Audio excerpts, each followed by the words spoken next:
พี่น้องหมอลำใจเกินร้อยบอยซิริไซตั้งมา9 ปีแล้วเด้เป็นปีที่9แล้วพี่น้องปีหน้าก็สิครบ10 ปีเรามีโปรโมชั่นเด้โปรโมชั่นเราประกาศไปโดนเติบแล้วบ้านใดวัดใดก็ตามสร้างจ้างหมอลำใจเกินร้อยบอยซิริไซครบ10 ปีแถม1 ครั้งพี่น้องเอ๋ยจ้างครบ10 เที่ยแถมเที่ยหนึ่งพี่น้องอันนี้สิปีที่10แล้วแสดงว่าจะต้องมีวัดใดวัดหนึ่งเจ้าภาพใดเจ้าภาพหนึ่งที่สิได้ของแถมดิพี่น้องวัดใดที่จ้างเราตลอดตั้งแต่เราตั้งแรกเริ่มเติมพี่น่ะปีที่เก่าเร็วมันแห่งนี้ดีบางเมื่อวานเมื่อก่อนนี่เราไปแสดงอยู่วัดอันหนึ่งไปแสดงอยู่วัดลาดวารีบ้านโคกรามอำเภอจตุพักพิมานจังหวัด101วัดนี้จ้างแล้ว9 ปีติดต่อกันแล้วพี่น้องเอ๋ยโอ้ยจังมากหน่อยมากหลายแหมจ้าง9 ปีติดต่อกันแล้วปีหน้าก็สิเป็นปีที่10ปี70น่ะจ้างไว้แล้วปี70บ่แม่นปี69นี่จ้างไว้แล้วเป็นปีที่10แล้วปี70นี่สิมาล่ำให้ฟรีบัดนี้พี่น้องเอ๋ยจากเพจของหมอลำใจเกินร้อยสเตชันเขียนว่าจังซี่ล่ะปีนี้เป็นปีที่9ที่มาแสดงปีหน้ามาอีกครั้งเป็นปีที่10อีกปีต่อไปมาล่ำฟรีครับ10ฟรี1วัดลาดวารีบ้านโคกรามอำเภอจตุพักพิมานจังหวัด101ปาดสิได้ของฟรีพี่น้องเอ๋ย โอ้ยหมอลำเดี๋ยวนี้คืนละ300,000กว่าเด้อใจเกินร้อยบ่แม่น300,000 300,004พุ่นติหรือ350,000ข้อยก็บ่มั่นใจเด้อปา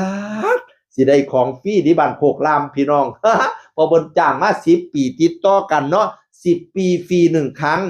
ผู้ใดอยากได้ของฟรีจ้างเด้อหมอลำใจเกินร้อยต้องจ้างให้ครบ10 ครั้งนะถึงจะได้ฟรี1 ครั้งไปเริ่มปีนี้เลยเรา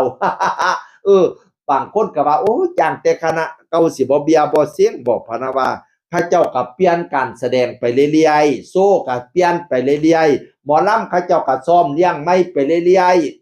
ๆลำเป็นมีหลายๆเลี้ยงให้เราเฮาเรียกพี่น้องเอ๋ยเฮาก็เรียกเอาเราก็บ่แม่นหมอลำที่น่าเบียหมอลำใจเกินร้อยน่ะอุ๊ยพระเอกก็มีแต่ผู้หล่อๆผู้รวยไปลายเนาะใส่สูทเพชรขึ้นไว้เดี่ยมยุบๆยามๆนางเอกก็มีแต่ผู้สวยๆใส่สูทเพชรหุ่นผมยาวๆซะแล้วโอ้ยปานนางฟ้านางเทพธิดาพี่น้องเอ๋ยเป็นตาอ่อนซ้อนคือหยังนี่ตัวหมอลำใจเกินร้อยบ่อยสิริไสนี่พากันจ้างเปียง10 เที่ยฟรีเที่ยหนึ่ง10 ปีฟรี1 ปีพี่น้องนี่บัดนี้สิได้เป็นบัดแรกนี่พี่น้องเพิ่นจ้างสิครบ10 ปีแล้วปีนี้เป็นปีที่9ปีหน้าเพิ่นจ้างอีกเที่ยนึงปีฮื้อก็สิเป็นปีฟรีวัดราชวารีบ้านโคกรามภาษาไทยว่าจังไดภาษาลาวว่าบ้านโคกรามอำเภอจตุพักพิมานจังหวัด101ดีใจเด้อซุมเจ้าสิได้เบิ่งหมอลำใจเกินร้อยฟรี300,000 กว่าบาทพุ่นนี่ไปบ้านใดอยากได้ของฟรีฟ้าวเฮ็ดสัญญาจ้างด่วน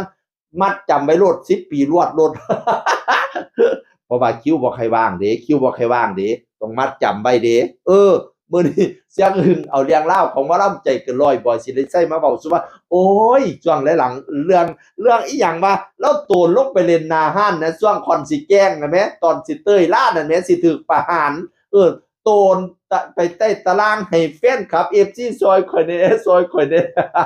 โอ๊ยเป็นตาอยากหัวคือหยังนี่ตัวเราเล่นดีบ่อยสิได้ใช้ถึงบทถึงบาทก็ยังว่าข่อยมักคือหยังนี่เสียงก็ดีบัดแอกชันก็ดีนั่นล่ะจ้าง